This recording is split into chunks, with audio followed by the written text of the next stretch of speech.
Hi everyone. तो आज की वीडियो जो है उसका टॉपिक है health care system of Canada. तो जैसे कि आपने सुना होगा, एक बहुत बड़ा रीज़न जो लोगों को मोटिवेट करता है to actually immigrate to Canada is because of the health care system. कि जो हेल्थ केयर है वो कनाडा में फ्री है, और वो फ्री इस तरह से कि आप उसके लिए टैक्स पे करते हैं, जो कि हर सिटीज़न वैसे भी दुनिया भर में हर जगह जहाँ से भी आप आ रहे हैं वहाँ आप टैक्स देते हैं। लेकिन वो टैक्स के जो पैसे हैं वो ज़्यादातर नहीं लगते जिस तरह के लगने चाहिए पब्लिक सेक्टर में। लेकिन कनाडा में एक जो बहुत अच्छी बात है वो ये है कि जो आपके टैक्स जो आप पे करते हैं, जो अच्छा खासा हाई टैक्स है आपकी इनकम पे, वो टैक्स फिर आपको नज़र आता है in various forms public sector में। और जिसमें कि फॉर एग्जांपल जो आप टैक्स पे करते हैं वो आपको टैक्स डॉलर्स अपने नज़र आते हैं इम्प्लीमेंट होते हुए in the health care system of Canada. लेकिन जहाँ इसके फ़ायदे हैं कि ये हेल्थ केयर आपके लिए फ्री है, इसके कुछ आपको मैं नुकसान तो नहीं कहूँगी, लेकिन इसके कुछ ऐसे फैक्टर्स हैं जो कि इसके डिसएडवांटेजेस हैं, आप कह सकते हैं, हेल्थ केयर सिस्टम के इन कनाडा। तो आज इस वीडियो में हम ये डाइसेक्ट करेंगे कि क्या बेनिफिट्स हैं और क्या डिसएडवांटेजेस हैं, और क्या आपको करना चाहिए इन ऑर्डर टू मिटिगेट या in order to come over the disadvantages of the health care system of Canada. तो सबसे पहली चीज़ जो है वो ये है कि ये पब्लिकली फंडेड है, यानी कि ये बिल्कुल फ्री ऑफ कॉस्ट है। आपकी जो भी डॉक्टर विजिट्स हैं, या आप कह लें जो हॉस्पिटलाइजेशंस हैं, या जो आपकी मेडिकेशन है, वो सब जो है वो गवर्नमेंट फंडेड है। तो इसमें बहुत सारे फैक्टर्स हैं। एक तो ये कि पब्लिकली फंडेड है, दूसरा ये कि इसमें कॉम्प्रिहेंसिव कवरेज है, जैसे कि मैंने आपको कहा कि हॉस्पिटल्स और जो आपके क्लिनिक्स हैं और जो भी आपका मेडिकल एक्सपेंस है वो सब इसमें कवर्ड है। अब कुछ चीज़ें होती हैं जो कि कवर्ड नहीं होती। फॉर एग्जांपल कुछ मेडिकेशंस जो हैं वो ऐसी होती हैं कि जिसमें आपको गवर्नमेंट फुल सब्सिडी, यानी हेल्थ केयर में जो आपको जैसे for example health care card मिलता है, उस पर आपको दवाएं आप नहीं ख़रीद सकते, सारी दवाएं आप नहीं इस पर ख़रीद सकते। बाज़-औक़ात आपको ऊपर से कुछ पैसे देने पड़ते हैं, और इसका रीज़न क्या है ये भी मैं आपको एक्सप्लेन करूँगी। लेकिन ये कि अक्सर ऐसा होता है कि जब आप यहाँ पर जॉब कर रहे होते हैं तो आपको आपकी जो कंपनी है वो भी इंश्योर करती है, यानी वो आपको इंश्योरेंस प्रोवाइड करती है on top of your health care, जो कि आपको गवर्नमेंट पब्लिकली फंडेड है। तो वो हेल्थ केयर इंश्योरेंस जो है, जो आपको by virtue of your work, यानी कि जो आपको आपकी नौकरी या जॉब के हैसियत से मिल रही है, वो आप जो है उस इंश्योरेंस को यूज़ करके फिर वो फुल कवरेज ले सकते हैं। यानी कि फॉर एग्जांपल अगर मैं आपको एक छोटी सी एग्जांपल देती हूँ, जैसे मैं गई, दवा मुझे रेकमेंड की है या प्रिस्क्राइब की है डॉक्टर ने, और प्रिस्क्रिप्शन मेडिकेशन है, जबकि वो अक्सर ऐसा होता है कि वो कवर्ड नहीं होती। तो फॉर एग्जांपल कि मैंने अगर उस पर इंश्योरेंस ने जो है उसका कुछ पोर्शन कवर कर दिया, तो बाकी आपका हेल्थ केयर कार्ड पे कवर हो जाएगा। यानी for example health care card पे अगर आपके $10 कवर्ड हैं, तो बाकी अगर दवा $30 की है तो बाकी $20 आपकी इंश्योरेंस कवर कर देगी। तो ऐसा होता है। एंड ऑब्वियसली अगर आप अनएम्प्लॉयड हैं तो फिर आपको गवर्नमेंट दूसरी तरह की सब्सिडीज़ भी देती है, जिससे कि आपकी मेडिकेशन आप जो है वो अफोर्ड कर सकते हैं। तो ये चीज़ है। दूसरा ये है कि जो इम्पॉर्टेंट चीज़ हमें यहाँ देखनी है वो ये है कि हेल्थ केयर सिस्टम जो है वो पोर्टेबल है, यानी कि you can basically use your health care card जो आपको मिलता है as soon as you land in Canada. उसका भी मैंने आपको प्रोसेस बताया था कि वो आप जब अप्लाई कर देते हैं तो उसके 3 मंथ्स बाद, या राउंड अबाउट मैक्सिमम 3 मंथ्स, या कब बाज़-औक़ात आपका जल्दी भी आ जाता है, महीने से 3 महीने तक का इसका टाइम होता है जिसमें आपको आपका हेल्थ केयर कार्ड मिलता है। तो वो जो हेल्थ केयर कार्ड है वो आप कहीं भी यूज़ कर सकते हैं, किसी भी प्रोविंस में विद इन कनाडा। तो इसकी पोर्टेबिलिटी है, यानी कि ऐसा नहीं है कि अगर आप ओंटारियो में लैंड हुए हैं और ओंटारियो में आप रहते हैं और फॉर एग्जाम्पल बाई चांस आप जो है वो मैनिटोबा चले गए हैं या किसी और प्रोविंस में हैं, क्यूबेक में हैं, तो वहाँ भी आपका ये कार्ड जो है वो आप यूज़ कर सकते हैं, बिकॉज ये पोर्टेबिलिटी है, हेल्थ केयर आपको ईजिली एक्सेसिबल है। फिर जो बात है वो यूनिवर्सल कवरेज की, वो इस तरह से भी है कि इससे कोई फ़र्क नहीं पड़ता कि आप किस इनकम लेवल पे हैं, या आपके पास नौकरी है, जॉब है या नहीं, या आप अनएम्प्लॉयड हैं, आप किस रेस से बिलोंग करते हैं, किस नेशनैलिटी से बिलोंग करते हैं प्रायर, इससे कोई फ़र्क नहीं पड़ता। As long as you're in Canada, you are a PR holder, you have a health card, आप जो है वो सारी आपको फैसिलिटीज़ जो हैं वो इक्वली सबको जो है वो एक्सेसिबल हैं। यानी कि अगर मैं फॉर एग्जांपल अनएम्प्लॉयड हूँ और मैं अभी आई हूँ फॉर एग्जांपल पाकिस्तान से या इंडिया या बांग्लादेश से, और मेरे पास ये हेल्थ केयर कार्ड है जो कि आ गया लेकिन अभी नौकरी नहीं है, तो मुझे जो हेल्थ केयर फैसिलिटीज़ हैं वो बिल्कुल वैसे ही मिलेंगी जैसे कि एक बंदा जिसकी नौकरी ऑलरेडी है या जिसके पास health insurance already on top of there आप कह सकते हैं हेल्थ कार्ड है। तो जो फैसिलिटीज़ उनको मिल रही हैं वो फैसिलिटीज़ आपको भी मिलेंगी। इसमें गवर्नमेंट कोई डिस्टिंक्शन नहीं करती है, और ऐसा नहीं होता कि अगर आप पैसे दे सकते हैं, जो कि हम में से कुछ लोगों की हैसियत है कि we can pay for the services that we are getting, even then आपको वही फैसिलिटीज़ मिलेंगी जो सबको मिल रही हैं। इसमें कोई डिस्टिंक्शन, कोई डिस्क्रिमिनेशन नहीं होती। अच्छा, अब हम आ जाते हैं चैलेंजेस पे। तो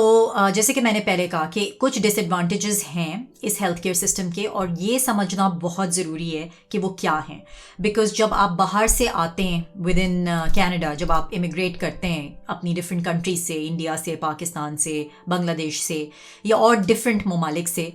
तो आप कि ये एक्सपेक्टेशन होती है कि हेल्थ केयर क्योंकि फ्री है, एक्सेसिबल है, जैसे कि मैंने कहा पोर्टेबिलिटी है उसकी, कहीं भी आप उसको यूज़ कर सकते हैं, आपको एक्सेस है हर चीज़ का, तो आपकी expectations obviously in terms of the quality of that health care भी आपके दिमाग में एक एक्सपेक्टेशन होती है, एक उम्मीद होती है कि ये मुझे एक सर्टन क्राइटेरिया या आपके दिमाग में होता है कि ये मुझे हेल्थ केयर इस लेवल की मिलेगी। तो अब चलते हैं और डिस्कस करते हैं कि क्या चैलेंजेस हैं। तो सबसे बड़ा चैलेंज, जैसे मैंने आपको कहा, वो ये है कि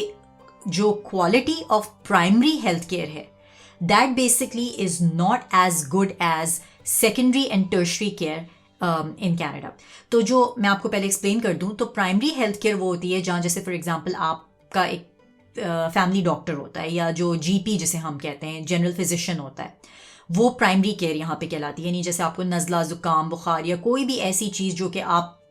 जाके अपने जनरल प्रैक्टिशनर को या आप को किसी स्पेशलिस्ट को दिखाने की ज़रूरत नहीं है। रोज़मर्रा की जो हमें कोई प्रॉब्लम्स होती हैं, जो हम फौरी डॉक्टर के पास जब जाते हैं, तो वो आपकी प्राइमरी हेल्थ केयर है। वो हेल्थ केयर जो है वो डिफरेंट है वर्सेस जो आपको सेकेंडरी, जैसे for example if you need hospitalization, या अगर आपको किसी स्पेशलिस्ट को रेकमेंड किया जाता है, या कोई आपको जो है on top of primary care, अगर आपको फॉर एग्जांपल कोई इमीडिएटली कोई ऐसी ज़रूरत है ट्रीटमेंट की जो कि एक्सटेंसिव पीरियड के लिए है, तो उसको हम सेकेंडरी केयर में कहते हैं, कैटेगराइज करते हैं। और फिर टर्शरी होती है जिसमें कि लॉन्ग टर्म, या आप कह सकते हैं कि you're for example hospitalize for longer period of time, या टर्मिनल इलनेसेस में जैसे टर्शरी केयर या सर्जरीज हो गई, all that basically comes into secondary and tertiary care. Primary on the other hand is just the family doctor, या जो आपका जो जीपी आपको असाइन होता है। तो कनाडा में सिस्टम कुछ इस तरह से है कि जब आप आते हैं यहाँ पे, तो आप खुद से डॉक्टर चूज़ नहीं कर सकते। आप जिस भी फैमिली क्लिनिक में जाते हैं, क्लिनिक्स हैं वॉक इन क्लिनिक्स, उसमें आप जाते हैं, आपको एक फैमिली फिजिशियन असाइन होता है। वो आपका फैमिली फिजिशियन होता है जिसके पास आप अपना सारा डेटा, मेडिकल हिस्ट्री, सब कुछ आप उसके साथ इस्टेब्लिश कर लेते हैं, और फिर वो आपका मेन फिजिशियन बन जाता है, आपकी फैमिली के लिए, आपके बच्चों के लिए, आपके पेरेंट्स के लिए, जो भी आपके साथ हैं। तो वो आपका मेन डॉक्टर होता है। रेकमेंडेड यही होता है कि आप जैसे वॉक इन क्लिनिक में गए हैं, तो आप अपना एक फैमिली डॉक्टर असाइन अपने आप को कर लें अपनी फैमिली के लिए। उसके पास वो सारी हिस्ट्री होती है, तो फिर आपको बार बार जो है वो जाके ये डिफरेंट जगहों पे अपना सेटअप नहीं करना पड़ता। और यहाँ पे कॉन्सेप्ट भी यही है कि आपके पास अपना एक फैमिली डॉक्टर होना ज़रूरी है। तो वो फैमिली डॉक्टर आपका समझें आपके प्राइमरी केयर है। तो यहाँ पे वो अपॉर्चुनिटी आपको नहीं मिलेगी जैसे फॉर एग्जांपल बैक होम आप खुद से जाके स्पेशलिस्ट के पास अपने आप को दिखा सकते हैं, या आप रीच आउट कर सकते हैं जैसे फॉर एग्जांपल कार्डियोलॉजिस्ट को या यूरोलॉजिस्ट को, या जो स्पेशलिस्ट्स हैं उन फील्ड्स के, ऑर्थोपीडिक डॉक्टर्स को, इनको आप राइट अवे अप्रोच नहीं कर सकते कनाडा में। You have to go through them via your family physician. तो जो जीपी है या जो आपका फैमिली फिजिशियन है वो आपको पहले स्टडी करता है, देखता है, असेस करता है, एग्जामिन करता है, आपके टेस्ट्स करवाता है, सब कुछ करता है, and then that doctor decides कि whether or not you need secondary care या for example referral to a proper specialist, अगर उसको लगता है कि इतना बड़ा मसला है कि मैं स्पेशलिस्ट को रेफ़र कर दूँ। तो ये डिफरेंस समझना बहुत ज़रूरी है कि अगर आप फॉर एग्जांपल आते हैं ऐसी कंट्री से जहां आपके पास ये एक्सेसिबिलिटी थी कि आप खुद से फॉर एग्जांपल अगर आपको कोई फॉर एग्जांपल मैं for the sake of saying कह रही हूँ कि जैसे अगर आपके सर में बहुत सख्त दर्द है, बहुत अरसे से है, तो आप राइट अवे किसी न्यूरोलॉजिस्ट को जाके दिखा सकते हैं। या फॉर एग्जांपल अगर आपके नी में पेन है, घुटने में दर्द है, तो आप राइट अवे जाके जो है वो किसी ऑर्थोपेडिक डॉक्टर को दिखा सकते हैं, उससे अपॉइंटमेंट लेके आप उसको रेफ़र कर सकते हैं अपने, मतलब आप जाके उससे कंसल्ट कर सकते हैं। लेकिन कनाडा में आप ऐसा नहीं कर सकते। प्राइवेट प्रैक्टिसेस बहुत कम हैं और they are very expensive also, क्योंकि उसमें आपको पैसे देने पड़ते हैं। जो पब्लिक सेक्टर है उसका the operation is through these family clinics, या जिसे हम वॉक इन क्लिनिक्स कहते हैं, जहाँ पे आपके पास एक जीपी होता है या एक डॉक्टर होता है जो कि सिर्फ एक जनरल फिजिशियन है, वो कोई स्पेशलिस्ट नहीं है। तो वो पहले आपको देखता है और वो ये असेस करता है कि आप जो हैं वो ज़रूरी है आपको रेफ़र करना किसी स्पेशलिस्ट को या नहीं। तो ये एक बहुत इंपॉर्टेंट फैक्टर है, just because the public health care system works like this in Canada. तो ये आप राइट अवे खुद से अप्रोच नहीं कर सकते किसी भी डॉक्टर को, स्पेशलिस्ट को, अनलेस कि आपका फैमिली फिजिशियन आपको रेफरल दे। अब हम आ जाते हैं सेकेंड पॉइंट पे। तो जो हेल्थ केयर सिस्टम है वो प्राइमरी इस वजह से भी थोड़ा सा आप कह सकते हैं कि डिफ़िकल्ट है टू अप्रोच, बिकॉज आपके पास चॉइसेस बहुत लिमिटेड हो जाती हैं, बिकॉज आप अपने डिपेंडेंट हैं फुली अपने फैमिली फिजिशियन पे या अपने जीपी पे। तो उसमें फिर ये होता है कि अगर जीपी आपको सीरियसली नहीं ले रहा, या जीपी अगर फॉर एग्जांपल आपको स्पेशलिस्ट को रेफ़र नहीं कर रहा, तो then you are basically stuck. तो उसका सोल्यूशन बस ये है कि परसिस्टेंस, कि अगर आपको फॉर एग्जांपल कोई भी शिकायत है जो आप चाहते हैं कि आप स्पेशलिस्ट आपको रेफरल मिल जाए, आपका फैमिली फिजिशियन आपको रेफ़र कर दे, तो उस केस में फिर ये है कि आप अपने फैमिली फिजिशियन को यू मेक श्योर कि आप उसको परसिस्टेंट रहें अपनी रिक्वेस्ट के साथ, और उसको मतलब you kind of convince him कि you need to be seen by a specialist. तो उसमें आपको थोड़ा सा जो है वो प्रेशर डालना पड़ता है डॉक्टर पे, और बाज़-औक़ात ये सक्सेसफुल होता है, बाज़-औक़ात नहीं होता है। और ये मैं ऐसा बिल्कुल भी नहीं कह रही हूँ कि जो फैमिली फिजिशियंस हैं या जो जीपीज़ हैं वो आपको रेफ़र नहीं करेंगे स्पेशलिस्ट को। ऑब्वियसली डिपेंड करता है कि अगर आपकी सिचुएशन ख़राब है, या you know like you're not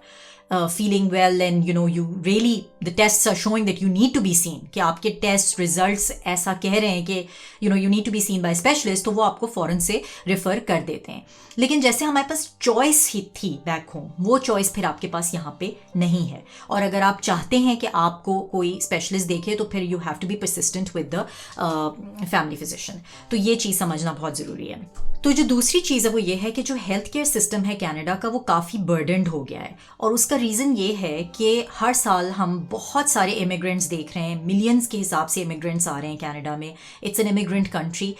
और इमिग्रेंट्स आते जा रहे हैं, लेकिन जो इंफ्रास्ट्रक्चर है इट्स नॉट कीपिंग अप, यानी कि वो इंफ्रास्ट्रक्चरल जो डेवलपमेंट है वो उस हिसाब से नहीं हो रही जितने हिसाब से ये लोग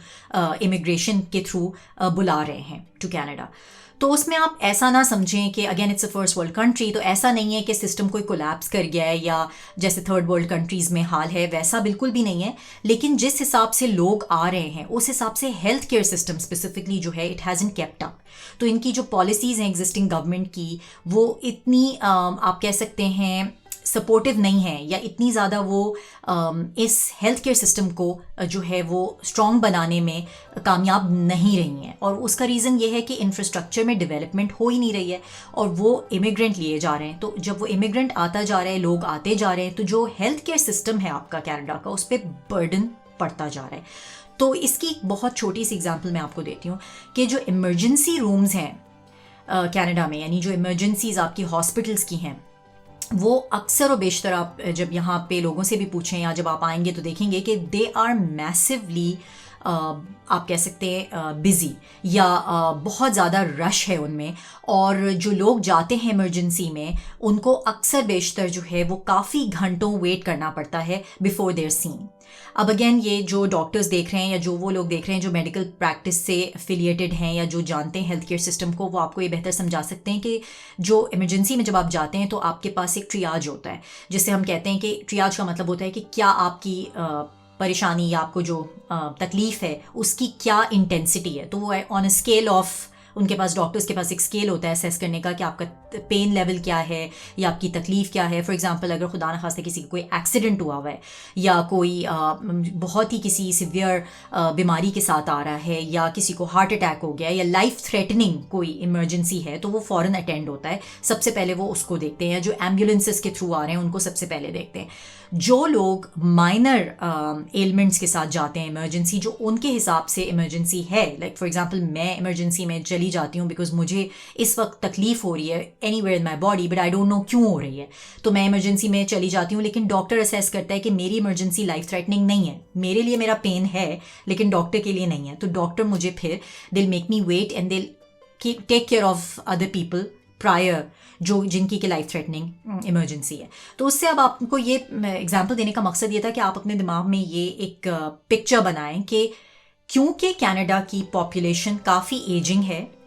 यहाँ पे आपको ओवर द एज ऑफ 50 जो लोग हैं वो ज़्यादा हैं। Yes, you would be surprise but that is true. तो 50 के ओवर जो 50 प्लस जो लोग हैं सीनियर सिटीजन्स वो ज़्यादा हैं। तो और एजिंग पॉपुलेशन है, मतलब जो मिक्स है पॉपुलेशन का उसमें एजिंग पॉपुलेशन यानी कि जो सीनियर्स हैं या जो बूढ़े लोग हैं वो ज़्यादा हैं, तो उनकी ऑब्वियसली एज के हेल्थ रिलेटेड इश्यूज़ भी हैं और काफ़ी उनको बीमारियां या जो आप कह सकते हैं एज के साथ साथ जो फैक्टर्स होते हैं वो भी हैं। तो ज़्यादातर वो लोग जब हॉस्पिटल पहुंचते हैं तो उनको पहले अटेंड किया जाता है और फिर ऑब्वियसली अब वो देखते हैं कि अगर आपकी लाइफ थ्रेटनिंग नहीं है इमरजेंसी तो वो आपको अटेंड नहीं करते। तो ये सिर्फ समझाने का मकसद ये था कि हेल्थ केयर सिस्टम पे क्योंकि इतना बर्डन है तो वेट टाइम्स काफ़ी ज़्यादा हैं। तो जैसे फॉर एग्जांपल आप इमरजेंसी में जाते हैं तो आपको 12 घंटे कभी 8 घंटे कभी 10 घंटे आपको लगभग इसी तरह वेट करना पड़ता है just to be seen by the emergency doctor. और ये ऑल अक्रॉस है, यानी कि सबसे ज़्यादा आप देखेंगे कि उन प्रोविंसेस में जो कि छोटे प्रोविंसेस हैं, for example Prince Edward island या नोवा स्कोशिया, न्यू फिनलैंड, और जो ये आपके नॉर्थ के और मैरीटाइम्स के प्रोविंसेस हैं जो छोटे प्रोविंसेस हैं वहाँ इंफ्रास्ट्रक्चर भी कम है, स्मॉल है, मतलब छोटा है, तो उसमें आप देखेंगे कि वेट टाइम्स बहुत ज़्यादा है। और बाय द टाइम एक बंदा जो है वो इमरजेंसी से हॉस्पिटल तक मेन रेफरल पे जाता है उसमें काफ़ी टाइम लग जाता है, यानी काफ़ी दिन, कुछ हफ्ते लग जाते हैं। तो ये बाय रिसर्च मैंने आपको स्टैट्स दिए हैं। और सबसे कम जो टाइम है इमरजेंसी का, जो कि बाय द वे कम नहीं है, अच्छा खासा है, लेकिन रिलेटिवली कम है बाकी प्रोविंसेस से कंपैरिजन में, वो है ओंटारियो। जस्ट बिकॉज ओंटारियो में बहुत सारे हॉस्पिटल्स हैं और एक्सेस ज़्यादा ईजिली है क्योंकि बड़ा प्रोविंस है और बड़े प्रोविंस की वजह से ऑब्वियसली फैसिलिटीज़ भी उसी हिसाब से हैं। तो इसलिए फिर आपको अगर आप इमरजेंसी में जाएंगे तो आपको राउंड अबाउट समझें 7 घंटे या 6 घंटे 7 घंटे तो बेयर मिनिमम है, यानी कि ये तो आप एक्सपेक्टेशन लेके जाएं। और फिर इन टर्म्स ऑफ के हॉस्पिटल तक कब कितना टाइम लगता है बाय द टाइम आपको रेफरल मिले या हॉस्पिटल तक जो है वो आपको ट्रांसफ़र कब मिलेगा, तो वो भी जो है वो कुछ एक आध दिन लग जाता है, लेकिन it's not as bad as the other provinces. फिर सबसे पहले तो ओंटारियो है in terms of the shortest time that you spend in emergency, और उसके बाद फिर जो है वो Alberta is also good province, उसमें भी जो है वो health care facilities are good, quite good. फिर ब्रिटिश कोलंबिया है और फिर आपके पास जो है वो है क्वेबेक। तो ये समझना इसलिए ज़रूरी था कि आपको ये आइडिया हो कि अगर आपकी कोई लाइफ थ्रेटनिंग इमरजेंसी नहीं है तो please do not go see a doctor in emergency. आप वेट करें, अपने फैमिली डॉक्टर के पास चले जाएं और उसमें आप टाइम भी अपना सेव कर लेंगे और आप जो है वो ईज़िली आपको हेल्थ केयर जो है वो एक्सेसिबल हो जाएगी या मिल जाएगी। तो ये समझना इसलिए ज़रूरी था। लेकिन अगर आपका ये सवाल है कि health care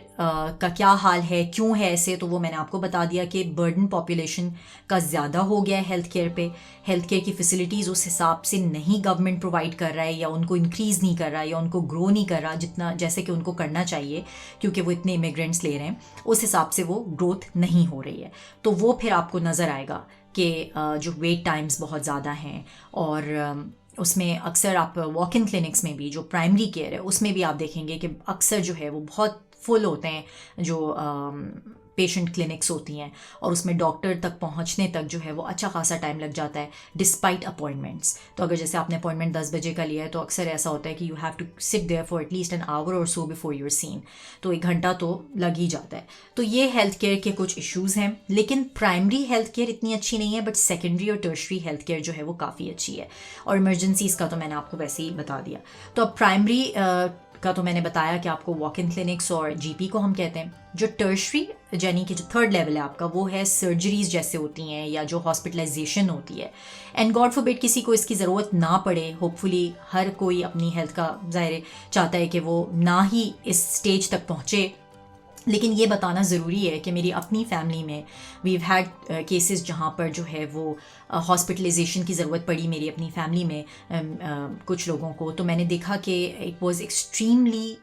well taken care of, very well taken care of, और बहुत अच्छा सिस्टम था, फ़ौरन से उस चीज़ को केटर किया। जो पेशेंट था उनको काफ़ी they felt really taken care of, यानी उन्होंने फील किया कि उनको डॉक्टर्स जो हैं वो अटेंशन दे रहे थे, नर्सेज अटेंशन दे रही थी, फ़ौरन से उनको मेडिकेशन मिल गई, पेन मैनेजमेंट उनकी बहुत अच्छी थी, और जो है वो मतलब दे गॉट टू दी, आप कह सकते हैं कि जैसे जो तकलीफ़ उनको थी जिनकी मैं बात कर रही हूँ, the person was able to actually get help, यानी कि उनको फ़ौरन से वो हेल्प मिली टू आइडेंटिफाई कि क्या प्रॉब्लम है। उनके मल्टीपल टेस्ट्स हुए और फिर उसके थ्रू जो है वो फ़ौरन से डॉक्टर्स ने पता लगा लिया कि क्या इशू है और उसको फ़ौरन से उन्होंने ट्रीट भी किया। और जो है वो हॉस्पिटल का जो वैसे इंफ्रास्ट्रक्चर है जो सेकेंडरी और टर्शरी केयर का है, यानी कि जो आपको मैं जैसे कह रही हूँ कि सेकेंडरी केयर मीनिंग कि जैसे डायलिसिस होता है लोगों का, या जैसे फॉर एग्जांपल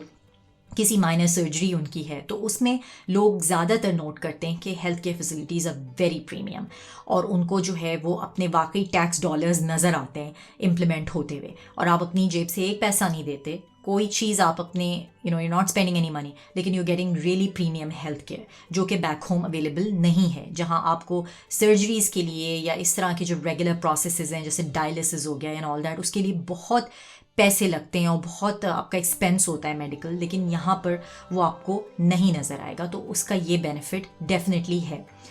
लेकिन अगेन क्योंकि गवर्नमेंट जो है उसने इंफ्रास्ट्रक्चर को, मेडिकल जो आपकी फैसिलिटीज़ हैं उनको अपग्रेड नहीं किया, अपग्रेड से मीनिंग कि एक्सपैंड नहीं किया है कि हेल्थ केयर जो है वो ईज़िली हर एक को मिल सके, तो इसलिए वेट टाइम थोड़ा सा आपको बर्दाश्त करना पड़ेगा, and that is something which you have to take into consideration. Even for that matter जो आपका स्पेशलिस्ट है, यानी कि अगर फॉर एग्जांपल आपको कोई ऐसी तकलीफ़ है या कोई चीज़ है जो आपके फैमिली फिजिशियन आपको स्पेशलिस्ट को रेफ़र कर रहा है, तो बाय द टाइम आपको स्पेशलिस्ट का अपॉइंटमेंट मिलेगा it would be somewhere around a month, unless कि बहुत अर्जेंट हो कोई चीज़ तो वो फ़ौरन से आपको देख लेंगे। लेकिन अक्सर देखा गया है कि जो स्पेशलिस्ट के साथ अपॉइंटमेंट्स हैं वो बहुत टफ़ होते हैं मिलना, बिकॉज स्पेशलिस्ट जो हैं वो फुली बिजी हैं और कम हैं, और उसकी वजह से आप देखेंगे कि स्पेशलिस्ट तक पहुंचने के लिए काफ़ी टाइम लग जाता है, even after referral from your family physician. तो ये सारी बातें थीं, और उसके बाद मैं आपको ये भी बताती चलूँ कि जो हेल्थ केयर सिस्टम में प्रॉब्लम्स हैं वो इस वजह से भी हैं कि एक तो इमिग्रेंट बहुत ज़्यादा आ रहा है और government is not keeping up कि वो इंफ्रास्ट्रक्चर को डेवलप करें, बट एक और इसका रीज़न ये भी है कि जो हम फेडरल स्किल्ड प्रोग्राम में लोग आते हैं वो ज़्यादातर आपने देखा होगा कि MBAs हैं या इंजीनियर्स हैं, मेडिकल प्रोफेशन के जो लोग हैं उनको ज़्यादातर देखा गया है कि यहाँ पर आके अपनी दोबारा से पढ़ाई करनी पड़ती है, यानी कि जो डॉक्टर्स हैं स्पेसिफिकली लाइक US में उनको USMLE देना पड़ता है और फिर आके दे हैव टू कंटिन्यू पहले house job and all that, और उसके अलावा sometimes they have to upgrade themselves, यानी कि उनको दोबारा से अपने कुछ कोर्सेज या कुछ पढ़ाई अपनी कंटिन्यू करनी पड़ती है। बाज़ लोगों को तो अपना मेडिकल दोबारा से अपनी स्टडीज़ यहाँ पे रिज्यूम करनी पड़ती हैं और दोबारा से वो डिग्री करनी पड़ती है अपनी मेडिसिन की। तो उसकी वजह से ये है कि जो इमिग्रेंट ये ले रहे हैं उसमें मेडिकल प्रोफेशनल्स कम हैं कंपेयर्ड टू अदर कैटेगरीज, और जो मेडिकल प्रोफेशनल्स यहाँ आते भी हैं उनको भी काफ़ी टाइम लग जाता है to integrate into the system. तो उसकी वजह से फिर ये होता है कि आप देखेंगे कि इमिग्रेंट तो आ रहा है लेकिन वो इमिग्रेंट जो है मेडिकल प्रोफेशंस में आपको नज़र नहीं आएगा, या इवन जो नर्सेज हैं फॉर एग्जांपल उनको भी यहाँ पे अक्सर जो है वो कोर्सेज या डिग्री दोबारा से अपनी करनी पड़ती है because of the standards that Canada has health care के हिसाब से। तो वो ज़्यादातर चाहते हैं कि जो बाकी कंट्री से लोग आ रहे हैं वो अपने आप को अपग्रेड करें और सिस्टम में इंटीग्रेट करें, उनके कुछ स्पेशल एग्ज़ाम्स हैं और टेस्ट्स हैं और यहाँ का जो मेडिकल बोर्ड है वो उनको फिर असेस करता है। तो इसलिए भी आप देखेंगे कि इमिग्रेंट आने के बावजूद भी आप देखेंगे कि कम लोग हैं मेडिकल प्रोफेशन में। तो दैट्स अनदर थिंग। तो अब जैसे कि मैंने शॉर्टेज ऑफ डॉक्टर्स की बात की या हेल्थ केयर प्रोफेशनल्स की बात की और नर्सेस की बात की, कोविड के बाद हमने बहुत ज़्यादा देखा है कि जो आपके मेडिकल प्रोफेशन के लोग थे, डॉक्टर्स तो नहीं बट स्पेसिफिकली जो आपका सेकेंडरी स्टाफ है यानी जो एडमिन स्टाफ है, स्पेसिफिकली आपकी नर्सेज, उन्होंने काफ़ियों ने जो है वो छोड़ दिया ये profession because of the burden that they face during Covid. यानी कोविड के टाइम पे दुनिया भर में आपने देखा था एक खेओस था, एक बहुत बड़ी प्रॉब्लम थी कि जो हेल्थ केयर वर्कर्स थे, जो फर्स्ट लाइन वर्कर्स थे, वो काफ़ी सफ़र कर रहे थे, मेंटली एग्जॉस्ट हो गए थे वो, और hospitals were not keeping up with the people coming in with Covid. और उसकी वजह से ये हुआ था कि बहुत से कनाडा में ख़ासकर जो नर्सिंग स्टाफ है उन्होंने काफ़ियों ने रिज़ाइन कर दिया था, और बाकियों ने गवर्नमेंट से प्रोटेस्ट की थी टू इंक्रीज़ देयर वेजेस, और वो फिर एक अलग डिस्कशन है। लेकिन उसकी वजह से ये हुआ है कि बहुत से लोग जो हैं इस प्रोफेशन में से निकल गए और उन्होंने दूसरी चीज़ों में अपने आप को बिज़ी कर लिया या डिफरेंट अदर प्रोफेशंस में चले गए। तो उसकी वजह से भी जो ये आपका हेल्थ केयर सिस्टम है वो अफेक्ट हुआ है कि बहुत से जो प्रोफेशनल्स थे हेल्थ केयर के, नॉट डॉक्टर्स बट जो secondary staff which is really important for the hospital, या जो एडमिनिस्ट्रेशन में लोग हैं, उन्होंने भी कोविड के टाइम पे they left the system because of the difficulties. तो उस हिसाब से भी देखा जाए तो एक तरह से हेल्थ केयर सिस्टम पे बर्डन पड़ा है। तो ये थी आज की वीडियो। मुझे बताइएगा आपको कैसी लगी और अपना फीडबैक दीजिएगा, और इसमें कमेंट्स में आप अगर कोई भी आपके पास कंसर्न्स हैं या क्वेश्चंस हैं रिगार्डिंग दिस वीडियो तो प्लीज़ डू शेयर देम। इसका मकसद ये था कि आपको, जो लोग बाहर से आ रहे हैं, वो ये एक एक्सपेक्टेशन लेके आते हैं about the health care system specifically, क्योंकि सबको पता है कि हेल्थ केयर और एजुकेशन जो है कनाडा में फ्री है for people and accessible to everyone. तो एक एक्सपेक्टेशन होती है दिमाग में, और जब आप यहाँ आते हैं और आप देखते हैं यहाँ के चैलेंजेस, तो अक्सर लोग जो है वो काफ़ी अपसेट होते हैं या उनको अच्छा नहीं लगता, कि क्योंकि उनके दिमाग में एक इमेज होता है। तो it's very important to understand कि जब आप आ रहे हैं तो आपके एक्सपेक्टेशंस क्लियर हों, तो उसमें ये होता है कि फिर आपको शॉक नहीं लगता। तो नॉट टू से कि हेल्थ केयर सिस्टम बुरा है, obviously in comparison to third world countries, in comparison to even US, it is free first of all, सबसे इंपॉर्टेंट चीज़ है। और दूसरी चीज़ ये है कि ज़ाहिर है in terms of the quality अगर हम देखें तो quality of care is very good, it's just that it's not enough. तो इस वजह से वेट टाइम्स काफ़ी ज़्यादा हैं, लेकिन वैसे अगर देखा जाए तो वर्ल्ड क्लास डॉक्टर्स हैं, वर्ल्ड क्लास फैसिलिटीज़ हैं, और आपको कोई दिक्कत या कोई तकलीफ एज सच नहीं होगी स्पेसिफिकली सेकेंडरी और टर्शरी केयर में, जैसे कि मैंने आपको बताया। तो ये बात जहन में रखिएगा, और अगर कोई सवाल हो तो please do right in the chat, और कीप वॉचिंग